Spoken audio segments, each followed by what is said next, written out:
Hi வணக்கம். MLC recruitment போர்ட்லேருந்து 2 updates நேற்று கொடுத்துருந்தாங்க. அது நோட்டிஃபிகேஷன் கொடுத்துருந்தாங்க. இன்றைக்கி 2 நோட்டிஃபிகேஷனை கொடுத்துருந்தாங்கன்னா அது அவ்வளோவா நமக்கு தேவையில்லை. ஏன்னா டிஎன்எஸ்சி டிஆர்சிலேருந்து அந்த கன்சூமர் ரிசல்ட் கமிஷன்லேருந்து 2 நோட்டிஃபிகேஷன் கொடுத்துருந்தாங்க. அது பார்த்துக்கங்க, அது வேண்டாம். நேற்று பார்த்திங்கன்னா நம்ம டிஸ்ட்ரிக்ட் கோர்ட்டு எக்ஸாம் சம்மந்தமாக 2 அப்டேட்ஸ் வந்துருந்துச்சு. என்னென்னா உங்களுக்கு தெரியும், அந்த டிஸ்ட்ரிக்ட் கோர்ட்ஸில் 4 எக்ஸாம் எழுதியிருந்தோம். அதை எழுதி ரொம்ப நாளாக ரிசல்ட்ஸுக்கு வெயிட் பண்ணி செலெக்ஷன் லிஸ்ட் வெயிட் பண்ணிகிட்ருக்கோம். ரிசல்ட்ஸ் வந்து ஒரு 1.5 மாதமாக ஆகிட்டு. அதில் என்னென்னா 10th குவாலிஃபிகேஷனில் examiner, reader, junior bailiff, senior bailiff, process server, xerox operator அந்த இதுக்கு ஒரு இன்ஸ்ட்ரக்ஷனும், அடுத்து 10th குவாலிஃபிகேஷனில் டிரைவர் எக்ஸாமுக்கு ஒரு இன்ஸ்ட்ரக்ஷனும் கொடுத்துருக்காங்க. என்ன இன்ஸ்ட்ரக்ஷன்லாம் ஒன்றும் இல்லை. சில அப்ளை பண்ணும்போது சில டாக்குமெண்ட்ஸ் அப்லோட் பண்ணியிருப்பீங்க. அந்த முக்கியமான டாக்குமெண்ட்ஸ் எல்லாம் திரும்ப அப்லோட் பண்ண சொல்லியிருக்காங்க வெப்சைட்டில், ஆன்லைனில். அதுதான் லாஸ்ட் டைமாக பார்த்தீங்கன்னா எக்ஸாம் அப்ளை பண்ணும்போது டாக்குமெண்ட்ஸ் அப்லோட் பண்ணுவோம். அதுக்கும் பிறகுலாம் இது மாதிரி டாக்குமெண்ட்ஸ் அப்லோட் பண்ண சொல்லலை. கடைசியாக கவுன்சிலிங் போகும்போது தான் டைரெக்டாக சர்டிஃபிகேட்ஸை ஆஃப்லைனில் நேரடியாக வெரிஃபை பண்ணாங்க. அப்புறம் கவுன்சிலிங் நடந்துச்சு. இந்த டைம் பார்த்திங்கன்னா சர்டிஃபிகேட்ஸ் எல்லாம் ஆன்லைனில் இப்போ இடையில அப்லோட் பண்ண சொல்கிறாங்க. இன்னும் செலெக்ஷன் லிஸ்ட்டு வரல. அது எப்போ வரும்னு தெரியல. அது என்னன்னே தெரில, ரொம்ப டிலே ஆகிட்டுருக்கு. இந்த மாதம் கடைசியில் வரலாம்னு எதிர்பார்க்குறோம். பார்த்திங்கன்னா என்னென்ன டாக்குமெண்ட்ஸ்னு உங்களுக்கு தெரியும். நீங்கள் அப்ளை பண்ணும்போது அப்லோட் பண்ணியிருப்பீங்க. அந்த டாக்குமெண்ட்ஸ் தான் என்ன கேட்டிருக்காங்களோ அதை பார்த்து அப்லோட் பண்ணிடுங்க. டைம் பார்த்திங்கன்னா நாளைக்கு 3ஆம் தேதியிலேருந்து 6ஆம் தேதி வரைக்கும் தான் டைம் கொடுத்துருக்காங்க. இதுக்கும் பிறகு அடுத்த 2 எக்ஸாமுக்கு எதுவும் டாக்குமெண்ட் அப்லோட் பண்ண சொல்கிறோம்னா சொல்லுவாங்க. அதுக்கும் பிறகு தான் செலெக்ஷன் லிஸ்ட்டு வரும்னு நினைக்கிறோம். இதை வெரிஃபை பண்ணிவிட்டு ரொம்ப டிலே தான் ஆகுது. எல்லாருமே செலெக்ஷன் லிஸ்ட்டு எதிர்பார்த்துருப்பீங்கன்னு நினைக்கிறேன். இந்த டாக்குமெண்ட்ஸ் அப்லோடு எப்படி யாரெல்லாம் பண்ண சொல்லியிருக்காங்கன்னா, மினிமம் குவாலிஃபிகேஷன் மார்க் எடுத்திருப்பாங்களே, பாஸ் மார்க்குன்னு சொல்லிட்டு ஒரு மினிமம் எலிஜிபிள் மார்க் வச்சுருப்பாங்க. அந்த மார்க் வந்திருக்கிற எல்லாரையுமே அப்லோட் பண்ண சொல்லியிருக்காங்க. இது அப்லோட் பண்ணுறாங்கன்னா எல்லோரும் செலெக்ஷன் லிஸ்ட்டில் வருவாங்க, போஸ்டிங் கிடைக்கும்னு சொல்ல முடியாது. இதில் ரொம்ப கம்மியான பேர் தான் கிடைக்கும். இருந்தாலும் மினிமமாக குறைஞ்சது பாஸ் மார்க்குள்ளே எல்லாரையும் அப்லோட் பண்ண சொல்கிறாங்க. அப்புறம் செலெக்ஷன் லிஸ்ட் விடும்போது ஃபுல்லாக ஃபில்டர் பண்ணி விடுவாங்க. சரிங்களா? மார்க்னால் என்னென்னா, இப்போ டிஎன்பிஎஸ்சின்னு பார்த்திங்கன்னா, இப்போ குரூப் 4 எக்ஸாம்னா ஒரு 300க்கு 90 மார்க்ஸு, 200 கொஸ்டினுக்கு 60 கொஸ்டின், ஒரு 30% மினிமம் மார்க் எடுத்தால் தான் அவங்க மினிமம் இதுக்கான எலிஜிபிளையோ. அதுக்கப்புறம் அதில் உள்ள மேலே மார்க் எடுத்து டாப் ரேங்க் எடுத்தவங்கள செலக்ட் பண்ணுவாங்க. அது மாதிரி கோர்ட்டில் பார்த்திங்கன்னா ஒரு 40% மினிமம் எலிஜிபிலிட்டி மார்க் வச்சுருக்காங்க.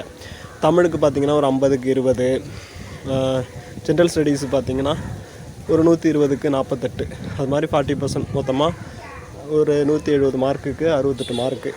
அது மாதிரி எடுத்தவங்க தான் மினிமம் எலிஜிபிள். அவங்க தான் இதுக்குள்ளே போட்டியே போட முடியும். இது எடுத்த எல்லாருக்குமெல்லாம் போஸ்ட்டு கிடைக்காது, செலெக்ஷன் ஆக மாட்டாங்க.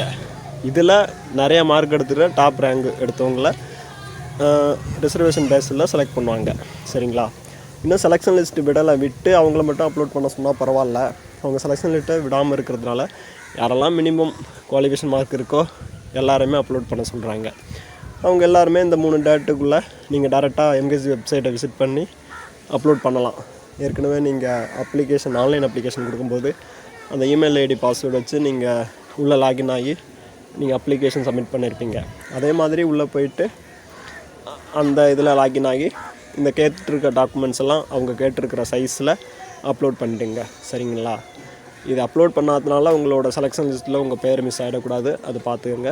இதுக்கும் பிறகு தான் இதெல்லாம் வெரிஃபை பண்ணிவிட்டு அப்புறம் ரிசர்வேஷன் பேஸில் செலெக்ஷன் லிஸ்ட்டு விடுவாங்கன்னு நினைக்கிறேன். இது இப்போ என்னை பொறுத்த வரைக்கும் இது தேவையில்லாத ஒன்று. டேரெக்டாக எப்படி பார்த்தாலும் செலெக்ஷன் லிஸ்ட்டு விட்டு கவுன்சிலிங் கூப்பிட்டு அங்கேயே டேரெக்டாக எப்படி சர்டிஃபிகேட்ஸ் வெரிஃபை பண்ண போகிறாங்க. இது எதுக்கு இந்த ப்ராசஸ் இன்னும் டிலே ஆகிறதுக்கு இப்படி பண்ணுறாங்கன்னு தெரியலை. இப்போ டாக்குமெண்ட்ஸ் அப்லோட் பண்ண சொல்கிறாங்க. ஒருவேளை டாக்குமெண்ட்ஸு சரியாக இல்லாமல் சிலர் அப்லோட் பண்ணாமல் இருந்திருக்கலாம் அப்ளிகேஷனில், அதனால் கேட்குறாங்க போல். இப்போதுக்கு டிரைவருக்கும் அந்த 10th குவாலிஃபிகேஷனில் examiner, reader, junior bailiff, senior bailiff அந்த எக்ஸாமுக்கு தான் சொல்லியிருக்காங்க. மற்ற 2 எக்ஸாமுக்கு சொல்லலை. அதுக்கு தேவையில்லையா இல்லை பிறகு சொல்லுவாங்களான்னு தெரியலை. இதெல்லாம் பொறுத்து பார்க்கும்போது இதெல்லாம் கொஞ்சம் என்னென்னு செக் பண்ணிவிட்டு அதுக்கப்புறம் செலெக்ஷன் லிஸ்ட்டு விட்டு போகிறதுக்கு கொஞ்சம் எக்ஸாம் ப்ராசஸ்ஸே கொஞ்சம் செலெக்ஷன் ப்ராசஸ் ரொம்ப டிலே ஆகுது. இந்த பிப்ரவரிக்குள்ளேயாச்சும் பிப்ரவரி 3rd 4th வீக்லையாச்சும் செலெக்ஷன் லிஸ்ட்டு வருதான்னு பார்க்கலாம். அந்த என்ன இன்ஸ்ட்ரக்ஷன் கொடுத்துருக்காங்கன்னு அதை டவுன்லோட் பண்ணி பார்த்துங்க. அதை டவுன்லோட் பண்ணி பார்த்தோம்னா இதுதான் அந்த இன்ஸ்ட்ரக்ஷன். அந்த இன்டிமேஷனை டவுன்லோட் பண்ணி பார்த்தீங்கன்னா சொல்லியிருப்பாங்க. இந்த ஏப்ரல் 28 அந்த நோட்டிஃபிகேஷனில் இந்த examiner reader senior bailiff junior bailiff xerox operator அந்த எக்ஸாம்ஸ்க்கான மார்க்ஸ் ரிலீஸ் ஆனிச்சு, ரிசல்ட் ரிலீஸ் ஆனிச்சு. அதில் மினிமம் குவாலிஃபிகேஷன் மார்க் எடுத்துருக்கவங்க பார்ட் ஏபி ரெண்டுலேயுமே அவங்க பார்த்திங்கன்னா அந்த டாக்குமெண்ட்ஸ் அப்லோட் பண்ணணும். அப்லோட் பண்ணுற டேட் என்னென்னா வர்ற 3ஆம் தேதி காலையில் 6 மணிலேருந்து 6ஆம் தேதி 6 மணி வரை சொல்லியிருக்காங்க. அந்த டைமுக்குள்ளே தான் அப்லோட் பண்ண முடியும். 3 நாள் தான் இருக்குது. அப்லோட் பண்ணுங்கள். நாளைக்கு அதை ஓப்பன் பண்ணுவாங்க. நீங்கள் அப்ளை பண்ணும்போது என்ன லாகின் கொடுத்துருப்பீங்களோ அந்த இமெயில் ஐடி பாஸ்வேர்டு அதை யூஸ் பண்ணி போயிட்டு லாகின் ஆகி நீங்கள் டாக்குமெண்ட் அப்லோட் பண்ணிக்கலாம். பாஸ்வேர்டு மறந்துட்டுன்னா அதை நீங்கள் ரீசெட் பண்ணிக்கலாம். அதுக்கு ஆப்ஷன்ஸ் இருக்குது வெப்சைட்லேயே.